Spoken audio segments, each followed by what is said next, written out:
A day in my life, another day, another ganap na naman. Sa umaga, ito yung trabaho ko talaga.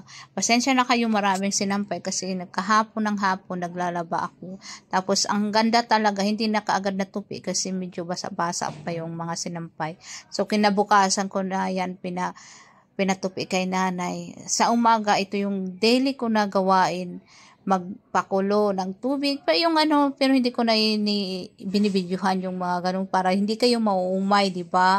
Ito nagdidilig ako ngayon, dalawang araw na ako hindi nakapagdilig kasi sa mga halaman kasi naulan. Swerte pa rin kami dito kasi muulan kahit papano, hindi gaanong mainit. Sa isang linggo may ulan talaga.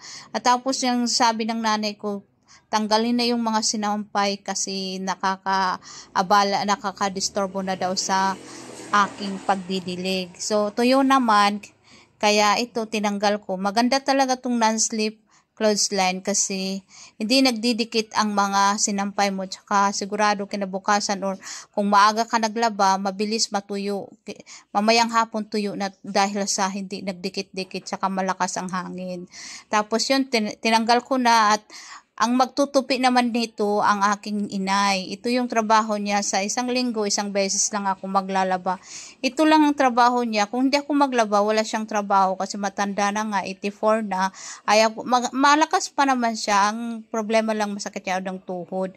Tapos ayaw ko niya siya palutuin or pagalawin kasi baka mamaya madulas.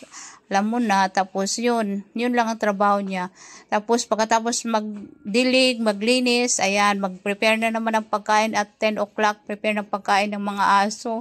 Yung gulay, yung ano nila, ulam, gulay, tsaka may kunting karne. Yung sa amin naman, nilagang karning baboy, na konti lang ang karne, marami ang gulay. Bisaya version yung ginawa. Hindi komplikado yung pagkalaga ko. Basta kung ano lang available sa sa bahay namin, yun lang ang lulutuin ko. Pichay. Maraming gulay yan, tsaka malunggay. Ayan, pagkatapos namin kumain doon, na kami na naman ng tambay sa labas. Ang ganda ng panahon, uminit na. Thank you Lord sa magandang panahon.